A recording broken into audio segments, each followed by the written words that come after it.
When Iran's proxies launched a full-scale war on Israel October 7, 2023, President Biden pledged an unwavering commitment to Israel's security. That was the right message in the moment, but as I warned publicly at the time, Israel needed more than just rhetorical solidarity. Like Ukraine, Israel needed precious time, space to maneuver, and material support to defeat a shared enemy. And yet, as in Ukraine, America's commitment has indeed wavered. Our support has not been ironclad. Instead, under the previous administration, American support was delayed, restricted, and paired with attempts to micromanage Israel's operations and even interfere with Israeli politics.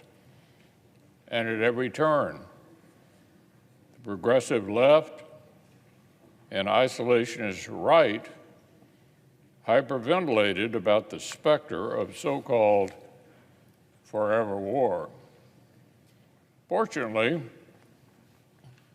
Israel held its ground. Israelis certainly weren't enthused about a ground war in Gaza. Their leaders knew that war would be difficult, but they knew it was unavoidable so long as Hamas terrorists still refused to release the hostages. They also knew lasting security meant changing Iran's calculus, not just responding to attacks from proxies. So Israel decided to turn Iran's terrorist assets into liabilities. Despite the pearl clutching here in Washington, our allies simultaneously decapitated Hezbollah and crippled Hamas. Their bold operations created a new opportunity for Lebanon to claw back its sovereignty from a terrorist state within a state. Meanwhile, the collapse of the brutal Assad regime in Syria brought down a Russian vassal in Iran's favorite corridor of weapons and terrorist finance. These are the circumstances President Trump inherited. What to do with them has been the subject of quite some debate. Some of his advisors and supporters came with Obama-Biden era talking points, ready to urge him to continue his predecessor's policy of constraining Israel. Some argued publicly that America had no vital or existential interest in the Middle East, or claimed the region was a distraction from other priorities. They warned of forever war. Some seemed to push for nuclear negotiations with parameters eerily similar to the nuclear deal the president withdrew from his first term. They even proposed Iran could keep enriching uranium until the president correctly quashed that idea. These mixed messages emboldened Iran and its proxies. After all, why give up if administration officials saw the Middle East as little more than a distraction, or if they seem as fearful of restoring deterrence as the previous guys? So Hamas kept holding the hostages. The Houthis kept targeting Israel and Red Sea commerce. And the Islamic Republic kept marching toward a nuclear weapon. And in response, Israel took the next logical step to restore deterrence.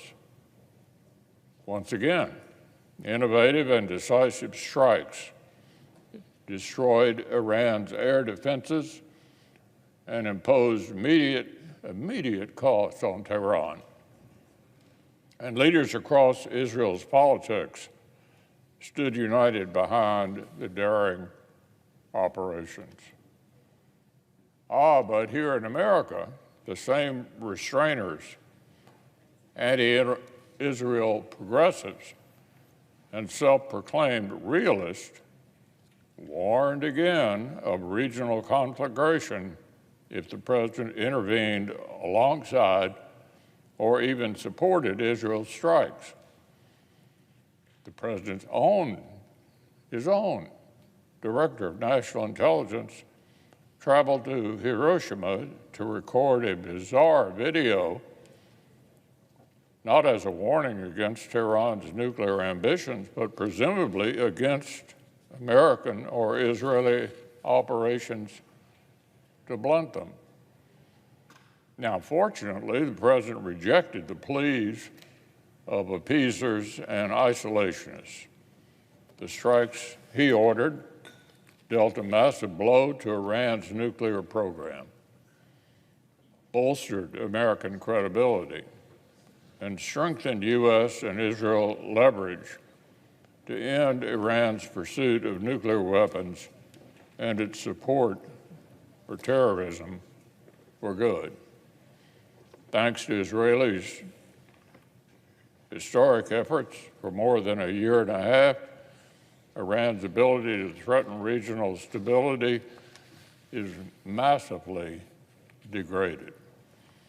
Not since before the Islamic Revolution has there been such an opportunity for America, Israel, and our Arab partners to reset regional dynamics on such favorable terms.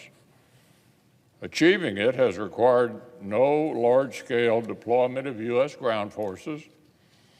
It required only supporting our friends. Israel is a close ally and a strategic asset, not a liability.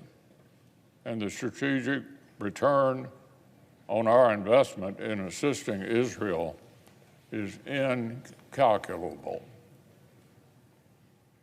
Standing with our Israeli friends offers a powerful lesson about American leadership, the value of alliances and partnerships, and the real nature of peace through strength. And this lesson extends far, far beyond the